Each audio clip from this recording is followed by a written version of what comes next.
अस्सलाम वालेकुम वरहमतुल्लाहि वबरकातुहू। हम जिसको कामयाब देखते हैं या किसी को अच्छा देखते हैं तो हम उसकी टोह में लग जाते हैं कि ये क्या करता है और इसकी बुराइयां क्या हैं।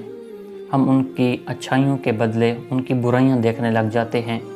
एक मिस्री आलिम का कहना है कि मुझे आज तक ज़िंदगी में किसी ने लाजवाब नहीं किया सिवाय उस औरत के जिसके हाथ में थाल था, जो एक कपड़े में ढांपा हुआ था। मैंने उससे पूछा, इस थाल में क्या है? वो बोली, अगर इसको बताना होता तो मैं इसको ढांपती ही क्यों।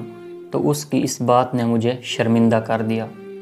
ये एक दिन का हकीमाना कौल नहीं बल्कि सारी ज़िंदगी की दानाई की बात है।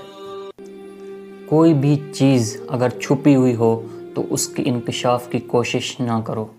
किसी भी शख्स के दूसरा चेहरा तलाश करने की कोशिश ना करें, ख्वाह आपको यकीन भी हो कि वो बुरा है।